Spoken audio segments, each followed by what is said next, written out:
I will start today's episode with a question. Imagine you have a magic lamp and a genie emerges out of it. He grants you one wish. It can be anything you want. What would you ask for? Let me guess what most people would say. Money, power, or immortality. To live forever without aging. It's a dream that humans have been chasing forever. From mythology to modern science, the elixir of youth has remained a goal. Because most people do not like growing old. Greek poet Homer called old age loathsome. Shakespeare described it as hideous winter. If you've read Oscar Wilde's The Picture of Dorian Gray, you must know how the protagonist, Dorian Gray, tried to preserve his youth. He would age only in a painting. We don't have that in the real world, not yet. But we do have technology and medicine. And they're bringing a silent revolution, one where aging is not inevitable anymore, it can be optional. Companies are betting big money on it. And what have they achieved? Can you be young forever, or at least look young forever? Hello and welcome to Between the Lines. I'm Palki Sharma, and on this show, we'll try to read between the lines, the stated and the unstated, the obvious and the hidden, to bring you the full story.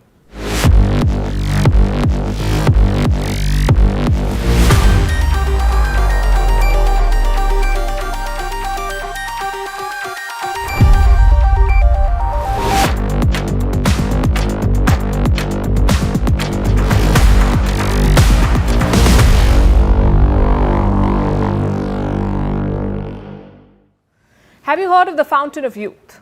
It's been a popular legend for centuries. As the story goes, anyone who drinks or bathes in its waters becomes young again. It's basically like magic water. Now, this may be just a mythical tale, but that did not stop people from trying to find it. Legend says that Alexander the Great was looking for a river that healed the ravages of age. In the 12th century, there was a European king called Prester John. He is said to have ruled over the land of the Fountain of Youth. In the 16th century, there was a Spanish explorer called Juan Ponce de Leon. He thought he'd found this fountain of youth, but it turned out to be just another fountain in Florida. So no success, but the quest never stopped.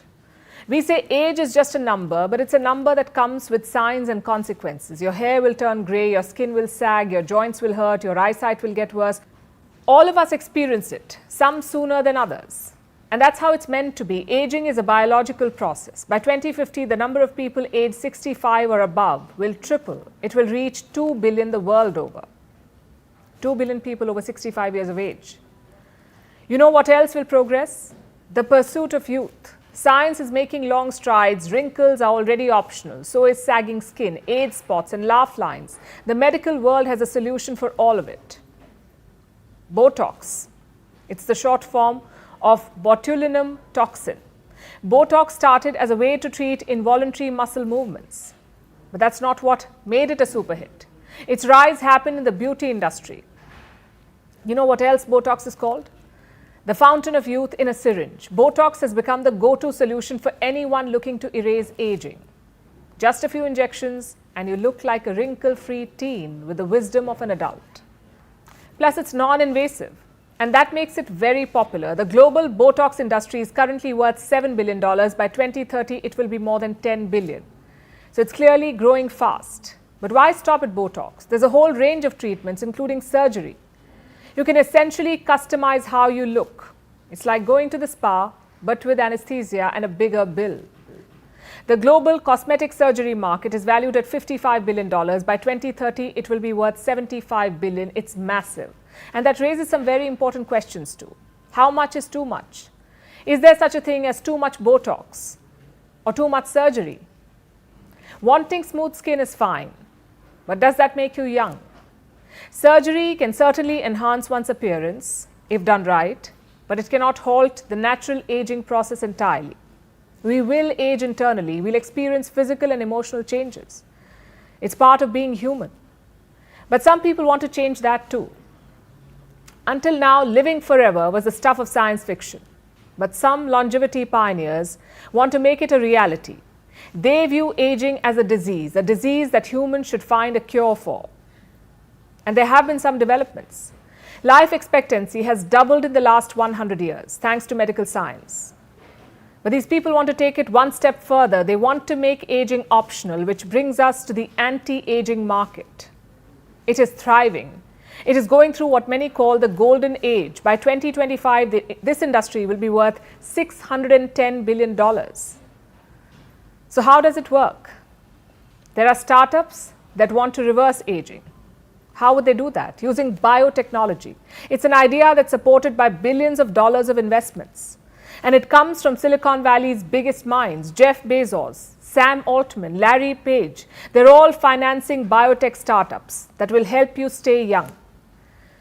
Most of these startups are cloaked in secrecy, but all of them see potential here. The stakes are so high that this could be the new Google. Any company that cracks how to stop aging will be a gold mine. Currently, 50,000 companies in 20 sectors are looking into this. They have 10,000 investors. Guess health is the new wealth for investors. Today, average life expectancy is 75 years. Scientists see it going up to 120 years very soon. But the idea is not to add more years. The idea is to add more healthy years. It's not only about the lifespan, but the health span, aka the years that a person is free of diseases. That's what these startups want to achieve. So the big names of the Silicon Valley are joining forces to change how we age. But they aren't the first ones to try this. Longevity enthusiasts have been trying all sorts of bizarre things. Take Brian Johnson, for example. He's a tech entrepreneur. He's waging a war against age. And he's injecting himself with young blood plasma. Plus, to keep things healthy and safe, he asked his own 17-year-old son to donate the blood. It was dubbed the vampiric therapy. Did it help, though? Not really. But Brian Johnson is not stopping at that. He's taking 100 pills a day, finishing his meals by 11 a.m., giving up alcohol, abandoning a social life, all to stop aging. Is it really worth it? Well, he certainly thinks so. But longevity experts say your body cannot be hacked like that. The other idea is merging humans with machines. No, they're not asking you to become a cyborg, at least not yet. But the suggestions are very sci-fi, like biohackers inserting microchips under their skin, or tech startups replicating the brain, basically using technology to cheat death. But while the potential is significant, so are the risks. The first obvious hurdle is human trials. We cannot halt aging without running tests on humans. The second hurdle is the necessity of the treatment. Until now, the FDA, the US regulator, has been reluctant to approve longevity therapies. Until it targets a particular condition, authorities do not approve it. They usually don't. The last and the biggest obstacle is time. An experiment like this will take years, perhaps decades. It may not happen soon, but chances are it will happen eventually. So maybe in the age of tech and treatments, aging will become optional after all. Human beings may discover the elixir of youth. But then again, do we really want it? We say it's a matter of choice. We believe the real power lies not in defying age, but in embracing it. Instead of seeking an ageless existence, perhaps we should embrace the full spectrum of our life. Because growing old is not the end of the world. It's just the next chapter in the adventure of being human.